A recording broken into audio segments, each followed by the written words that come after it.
Okay, first, good news for all of you that are about to tune me out because all he does is politics.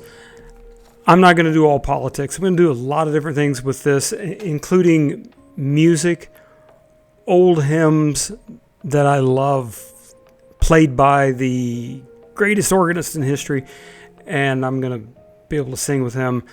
You'll have to decide if that's any good for yourself.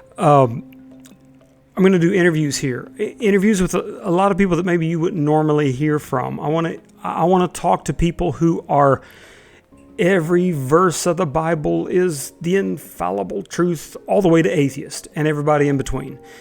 I want to talk to people that normally wouldn't get as much of a voice with some of us as they need. So we're going to do those things, and I'm not going to do all politics. In fact, probably at the end of all of this, whenever I decide, okay, that's enough, I will probably have done less on politics than anything else. But today, I want to talk about politics, but not a political subject. Okay, I want to talk about politics, the genre of politics, the operation of politics. I want to talk about the things that we all learned and hopefully remember, but maybe have forgotten from civics class.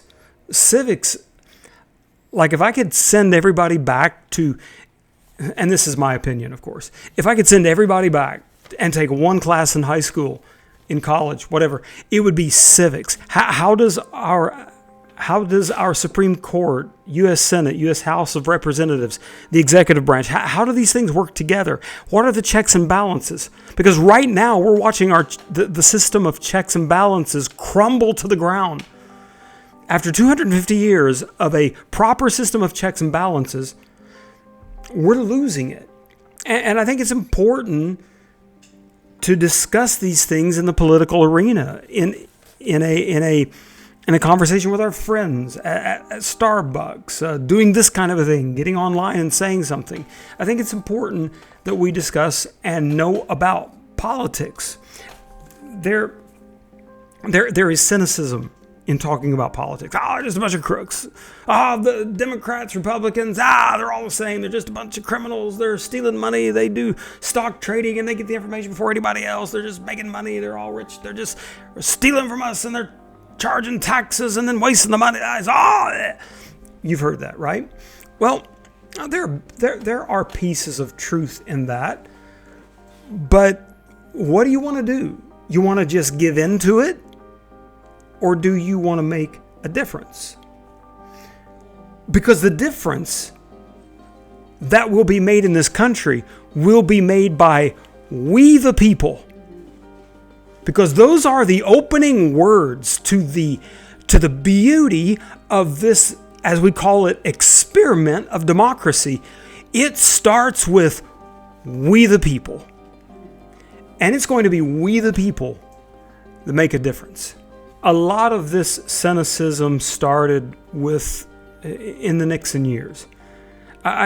Prior to that, and I wasn't around then, but the history that I know and read, there was a much more romantic view of the presidency and senators and representatives and the Supreme Court, and much more respectful view.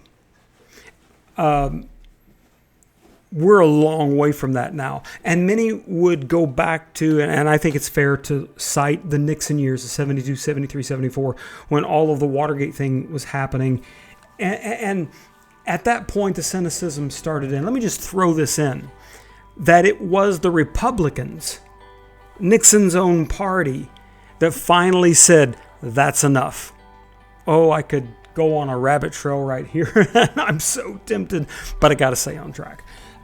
So those years started the cynicism, and then a few years later, we start getting into the 24-hour news cycle through cable television.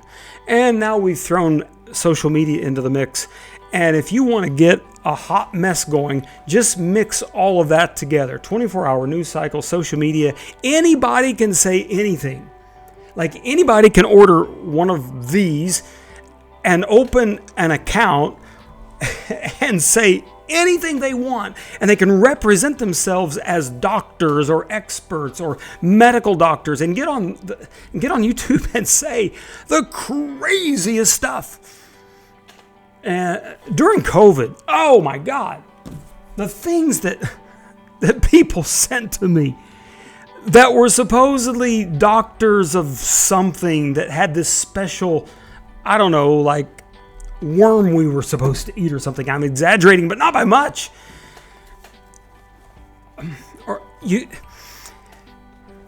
We're in a very confusing time.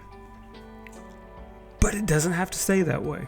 Because again, we the people can make a huge difference by understanding that politics play a massive role in our lives. This isn't just crazy people on YouTube, and this isn't just crazy stuff being written on Twitter. This is still we the people experiencing firsthand the effects of politics, and I want to show you how.